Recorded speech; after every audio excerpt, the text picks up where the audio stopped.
Lantas apa maksud Kapolri menerbitkan aturan baru tentang penugasan polisi di luar institusi Polri, sementara Mahkamah Konstitusi tegas melarang polisi aktif menduduki jabatan sipil? Kita bahas bersama anggota Komisi Kepolisian Nasional Kompolnas Yusuf Warshim dan pakar hukum tata negara yang juga dosen Sekolah Tinggi Hukum Indonesia Jentera Bivitri Susanti. Selamat malam Mbak Bivitri dan Pak Yusuf. Selamat malam. Saya ke Pak Yusuf dulu. Kalau di putusan MK sudah tegas bilang bahwa anggota Polri hanya dapat menduduki jabatan di luar kepolisian setelah mengundurkan diri atau pensiun dari dinas kepolisian, sementara peraturan Polri nomor 10 membolehkan polisi menduduki jabatan di 17 kementerian lembaga. Apakah ini bisa dikatakan sebagai pembangkangan konstitusional atau constitutional disobedience, Pak Yusuf? Iya, terima kasih Mbak Pris. Ya, jadi dalam hal ini tentu apa yang akan saya sampaikan tetap memposisikan sebagai anggota Kompolnas yang memiliki fungsi pengawasan fungsional terhadap kinerja kepolisian.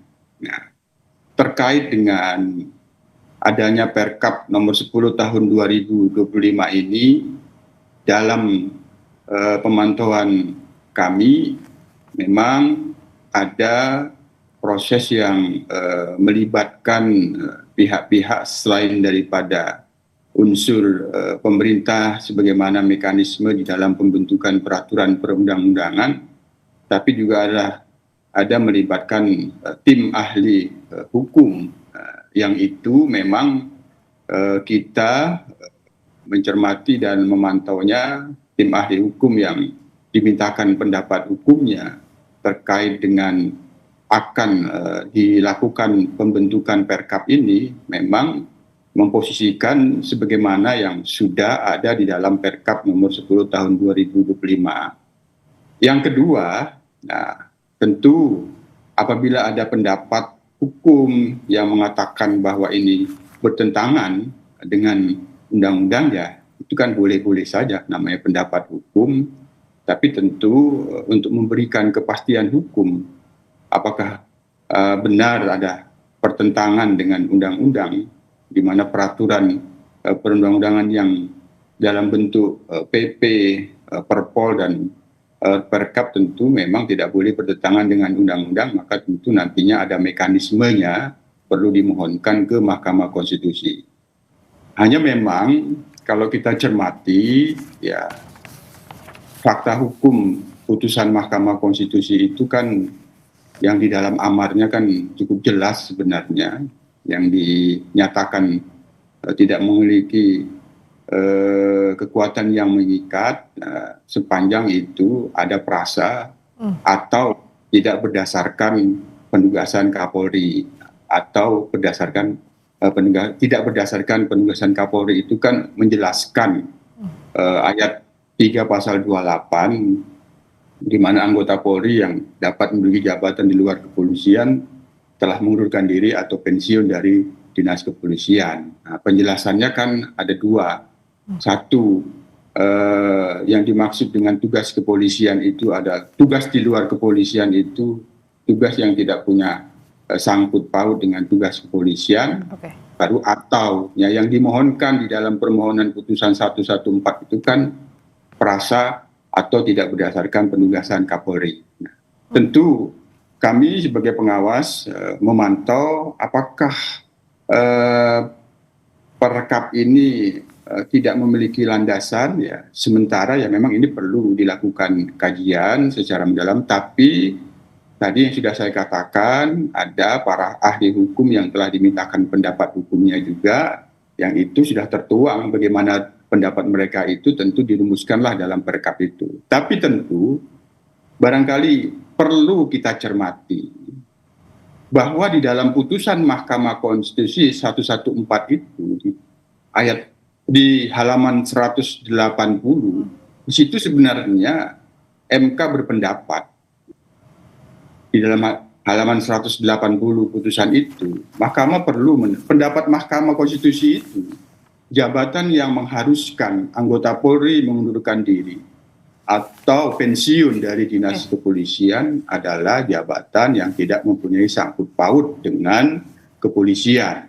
Baik. Yang dimana tentu merujuk pada Undang-Undang Nomor 20 Tahun 2023 yang itu disebut adanya nomenklatur jabatan ASN tertentu yang itu dapat diisi oleh anggota TNI dan anggota Polri yang memang di dalam pasal 19 Undang-Undang ASN tersebut memang sesuai dengan ketentuan Undang-Undang TNI dan Undang-Undang Polri. Itu dulu. Baik. Nah, Undang-Undang Polri-nya bagaimana mengatur? Nah, di pasal 28 itu hanya memang kita memahami sementara ini maksud daripada Perkap ini kan sebenarnya menjawab kebutuhan hukum yang tidak sesuai, di mana dua Perkap sebelumnya ada Perkap nomor 4 tahun 2017 yang mengatur penugasan di luar struktur, yang itu juga ada perubahannya Perkap nomor 12 tahun 2018 yang memang itu sudah berbeda.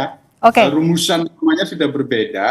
Perkap nomor 10 tahun 2025 ini dapat dipahami memberikan satu petunjuk jabatan-jabatan apa yang tidak punya, jabatan apa yang punya hubungan dengan tugas kepolisian, itulah dirumuskan di dalam pasal 3, 17 di kementerian. Nah, itu yang sebenarnya kita lihat maksud dan tujuannya. Hanya memang kita tentu sebagai pengawas juga memantau bagaimana pendapat hukum para ahli hukum lain yang itu dimaksud bertentangan sepertinya karena 17 lembaga dan kementerian yang dimaksud di dalam pasal 3 Perkap tersebut tidak diatur terlebih dahulu di Undang-Undang. Kita sampai di sana dulu Pak Yusuf. Tadi yang soal 17 ini saya juga akan tanyakan ke Mbak Bivitri. Ini menarik karena apa yang disampaikan Pak Yusuf ini sama dengan yang disampaikan oleh DPR bahwa putusan MK ini hanya membatalkan frasa atau tidak berdasarkan penugasan dari Kapolri dalam penjelasan pasal 28 ayat 3 Undang-Undang tentang Polri.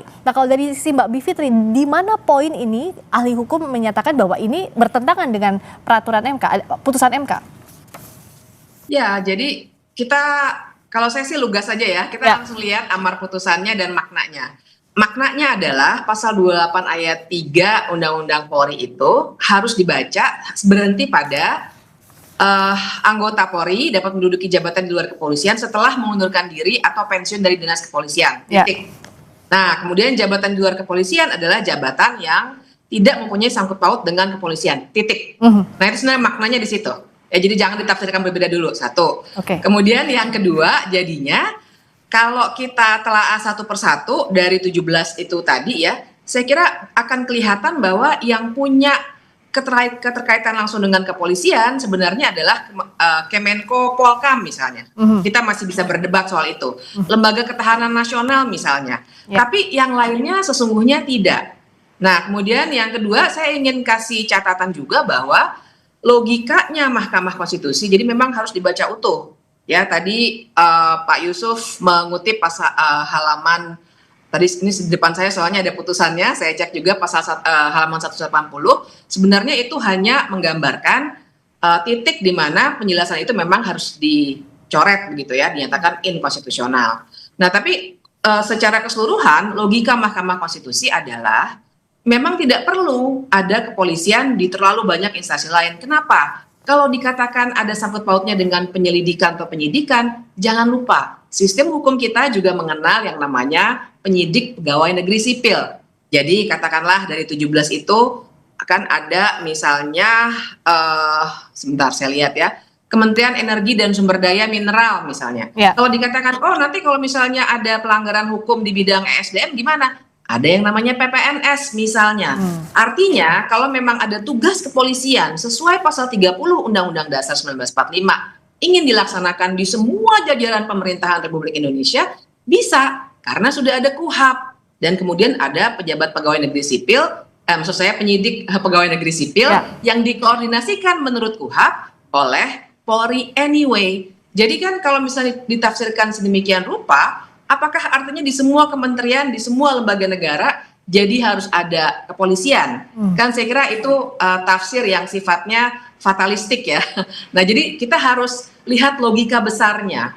Jadi kalau dijelaskan tadi para ahli sudah mengkaji dan beginilah keputusannya. Nah, barangkali dibuka saja ahlinya siapa, jadi kita bisa perdebatkan secara terbuka, secara keilmuan. Karena kalau bagi saya ini jelas sekali berbeda dengan yang dimaktubkan dimaksudkan dalam putusan Mahkamah Konstitusi tersebut. Nah, batu ujinya sekarang apa? Kalau ada perdebatan ini bertentangan atau tidak dengan putusan Mahkamah Konstitusi yang final dan mengikat, kita akan bahas di Sapa Indonesia Malam sesaat lagi.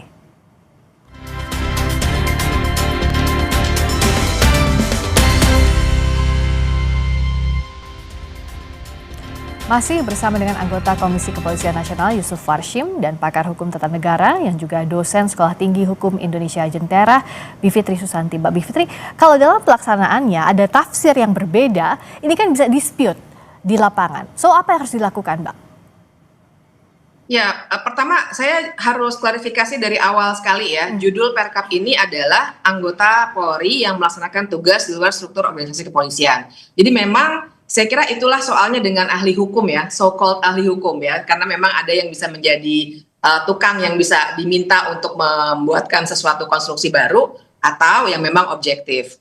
Nah, jadi dari seakan-akan memang dari judulnya itu ini adalah cara untuk melaksanakan putusan MK tersebut. Tapi sesungguhnya ini juga keliru ya, karena jiwa putusan MK adalah untuk meluruskan supaya tidak semuanya kepolisian kemudian bisa masuk ke berbagai kementerian termasuk 17 yang disebut di situ. Nah, bagaimana kalau ada dispute? Ini memang repotnya. Kalau ada dispute, tentu saja ukuran pertama adalah putusan Mahkamah Konstitusi dan putusan itu harus dilihat secara utuh. Tidak hanya amar putusan tapi juga pertimbangan hukum. Nah, dengan demikian kalau ujiannya atau patokannya adalah putusan Mahkamah Konstitusi, salah satu caranya adalah dua cara sebenarnya. Yang pertama adalah Perkap ini bisa saja diuji ke Mahkamah Agung karena ini adalah peraturan di bawah undang-undang, atau kalau misalnya ada dispute di lapangan nanti bisa juga ke misalnya Pengadilan Tata Usaha Negara. Tapi saya ingin mengkritik juga nih kalau kita kemudian masuk ke arah situ, artinya kita sudah membiarkan ada tafsir yang sifatnya membangkang konstitusi dan kemudian kalau ada dispute kita lagi yang mesti minta ke MA ataupun Pengadilan Tata Usaha Negara. Saya kira ini cara bernegara yang harus dikritik karena sudah ada kooptasi penafsiran Mahkamah Konstitusi oleh institusi negara. Gitu, Mbak. Kalau Pak Yusuf, kenapa sih harus ada tafsir? Ini kan tadi kata Mbak Bivitri juga akan ada dispute di lapangannya. Toh nantinya harus digugat lagi ke PT UN, harus digugat lagi ke Mahkamah Agung. Apa sebenarnya yang harus diperbaiki dari lahirnya Perpol ini? Iya, sebagaimana yang tadi saya sampaikan, tentu kami sebagai pengawas fungsional kinerja kepolisian, maksud daripada Perkap ini apa, terlihat sebenarnya itu mengganti Perkap sebelumnya, yang itu memang sudah tidak sesuai dengan kebutuhan hukum.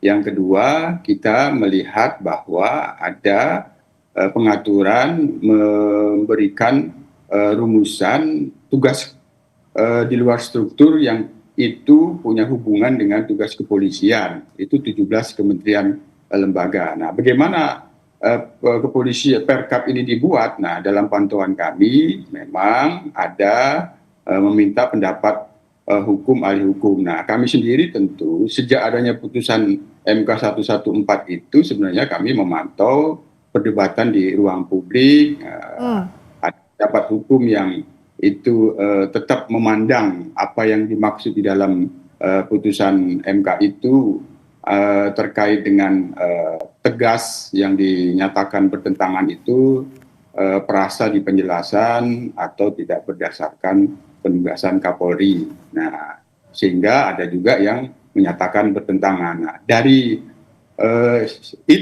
dari soal MK itu ya sama, perdebatan terkait dengan Perkap ini juga masih sama. Oleh karena itu kali ya kita tentu untuk memastikan bertentangan atau tidak ya memang mekanisme harus hukum. Tapi sekali lagi memang di dalam revisi Undang-Undang Polri nantinya, karena di dalam Undang-Undang ASN nomor 20 tahun 2023 itu kan diatur jabatan ASN tertentu yang itu dapat diisi oleh anggota Polri dan anggota TNI, yang itu pengisiannya berdasarkan dua undang-undang, ya Undang-Undang TNI dan Undang-Undang Polri. Oke, seperti yang tadi Pak. Hanya Undang-Undang TNI sudah mengatur lembaga-lembaga mana yang dapat diisi. Nah, di Undang-Undang Polri sendiri memang belum mengatur lembaga-lembaga negara mana yang itu dapat diisi, yang itu dapat ditafsirkan, yang punya hubungan dengan tugas kepolisian. Oke, jadi secara teknisnya di mana saja posisi-posisi yang bisa diisi, begitu kan Pak Yusuf. Nah Mbak Bivitri, kalau begitu artinya kan hampir pasti bahwa peraturan Kapolri dan peraturan Polri ini akan berlaku. Apa yang Mbak Bivitri baca? Apakah memang ini harus berlaku dulu baru digugat pada akhirnya? Ya, prinsipnya pasti peraturan itu ya langsung berlaku tuh. Kan kalau peraturan itu biasanya sudah langsung, kalau sudah diundangkan maka dia langsung berlaku. Nah setelah itu baru bisa diuji ke Mahkamah Agung, atau kalau memang ada masalah di lapangan bisa saja nanti dibawa ke Pengadilan Tata Usaha Negara. Jadi pasti harus berlaku dulu. Itu yang saya sayangkan ya. Jadi moralitas konstitusional institusi-institusi negara nih polanya udah kayak gitu Mbak Friska akhir-akhir ini. Jadi langsung ditafsir sendiri, dibuat sendiri peraturannya. Jadi nanti warga yang berusaha untuk lebih baik dalam berdemokrasi yang lelah gitu, gugat lagi, bawa lagi, uji lagi, dan seterusnya. Jadi memang ini persoalan moralitas konstitusional institusi kita. Kalau dari Pak Yusuf, artinya apakah satu-satunya jalan sekarang ya masyarakat harus menggugat kalau tidak setuju? Atau ada mekanisme lain? Ya itu soal membawa ke MA itu kan soal mekanisme hukum untuk memastikan apakah peraturan Perkap ini bertentangan dengan undang-undang atau tidak. Ya, itu siapapun berhak itu mengajukan itu. Tapi sekali lagi kami tetap terus melakukan pantauan bagaimana selanjutnya terkait dengan Perkap ini. Hanya memang dari berbagai macam pendapat hukum memang lebih baik ada revisi Undang-Undang Polri terkait dengan apa yang dimaksud dengan jabatan-jabatan yang dapat diisi oleh anggota kepolisian yang itu punya kaitan dengan tugas kepolisian. Tapi sebenarnya tadi Mbak Fitri itu sempat menyinggung pasal 3 itu ada yang boleh, ada yang tidak. Artinya ada tugas-tugas yang dapat diisi, jabatan-jabatan ASN yang dimaksud jabatan ASN tertentu yang dapat diisi anggota Polri itu, tadi saya mengutip di pasal 180 itu, di mana MK menegaskan jabatan yang mengharuskan anggota Polri mengundurkan diri atau pensiun dari dinas kepolisian itu ada jabatan yang tidak punya. Inilah yang perlu diatur kembali, ya memang jalan terbaiknya itu melalui revisi Undang-Undang Polri, tapi sekali lagi apa yang dimaksud di dalam Perkap ini tentu ingin menjelaskan bahwa ada tugas-tugas yang itu di jabatan ASN tertentu dapat diisi oleh anggota kepolisian yang itu punya hubungan dengan tugas kepolisian, sementara dimaksud di dalam pasal 3 ada 17 kementerian. Yang itu tadi sebenarnya dikritisi oleh Mbak Fitri, ada yang masih punya hubungan, ada yang tidak. Itu tentu masukan nantinya. Baik, nah Mbak Bivitri bagaimana untuk tadi? Ada yang memang relate, ada yang tidak, ataukah memang peraturan yang harus direvisi? Apa peraturan yang harus ditinjau ulang, Mbak Bivitri? Ya, jadi harusnya tidak dalam bentuk Perkap. Makanya saya katakan Perkap ini sebenarnya pembangkangan konstitusional karena melanggar putusan MK. Kita harus melihat apa yang boleh itu di level undang-undang. Jadi ketika saya katakan, Kementerian Koordinator Politik dan Keamanan bisa, itu karena di level undang-undang ataupun perpres yang membentuk kementerian, kita akan melihat bahwa ada perwakilan dari Polri. Ya, jadi mau tidak mau kan, nggak mungkin orang sudah pensiun terus mewakili Polri misalnya. Ya. Lembaga Ketahanan Nasional juga seperti itu. Nah, jadi konteksnya adalah kesesuaian bentuk peraturannya, dan kemudian yang kedua, perintah soal yang mewakili Polri secara resmi itu tidak seharusnya ada di peraturan Kapolri, tapi di level undang-undang yang mengatur kementeriannya masing-masing. Nah, kira-kira harusnya konstruksinya begitu, Mbak Friska. Oke. Kalau mekanismenya kan itu dari kementerian atau lembaga pusat yang meminta sesuai dengan PP nomor 13 tahun 2017. Makanya MK memperbaiki itu, Pak Yusuf. Iya, MK kan memperbaiki, nggak bisa lagi ada yang ditugaskan seperti pada 2017. Ini levelnya undang-undang yang diuji oleh MK. Baik, jadi ini harus dikaji lagi, tapi semoga kedepannya dalam penyusunan aturan ini bisa melibatkan publik. Jadi saat memang sudah diflorkan, ini tidak membuat dispute lagi di masyarakat yang akhirnya nanti ujungnya harus digugat lagi. Dan ini jadi jangan sampai ini jadi presiden sehingga setiap ada lahirnya undang-undang tidak sesuai atau tidak mengakomodasi kepentingan publik. Tapi yang jelas yang ini kita akan lihat dulu bagaimana nanti pelaksanaannya. Terima kasih Pak Yusuf Warshim, terima kasih juga Mbak Bivitri Susanti sudah hadir di Sapa Indonesia Malam.